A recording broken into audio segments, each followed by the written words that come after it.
My first thought of what the shelter would be like was maybe like a big gym and people on cots and, everybody kind of sitting slumped over and, eating mass meals. And it was just not like that. They have turned that place into a home full of color and light and joy and peace and hope. Initially, the underlying purpose of the book was to express what homelessness meant to the children. They don't feel that they don't have a place. They feel like this is their place and they're with their family and they're making new friends and they're excelling.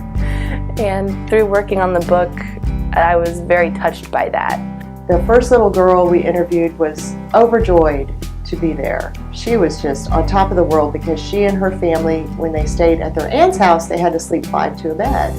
And people were always poking her and she would end up on the floor, and here she had a bunk bed.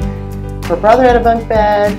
I was just really, really excited that there was such a place for this, for these children that would make them feel so safe and so happy.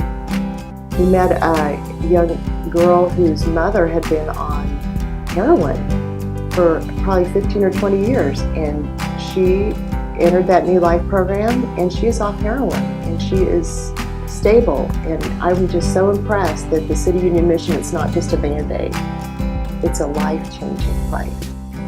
Some of these kids don't trust a single soul in their life. So to be able to have a safe place for them to be, to talk about their lives, and honestly to be vulnerable enough to express themselves in a visual manner, it's all there on paper. I will forever be touched by that. They would be so afraid right off the bat. By the end, their hands were soaked in color and there was paint on their face and they were smiling from ear to ear, and they just gave Kathy and I a hug, and you could truly feel their love and their release from some of the stress that they've felt in their life. The stories of the children are really wonderful. They are kids who just really have a zest for life and huge hopes and dreams and plans. And yeah, they've been through some rough things. To me, they're like kind of forgotten, dusty jewels. And I just wanted to brush them off and give them this chance to speak. Just don't discount these children because of where they're living right now. We're going to see some really awesome things from these kids. And it was just so wonderful to give them the chance to tell their story, to honor their life.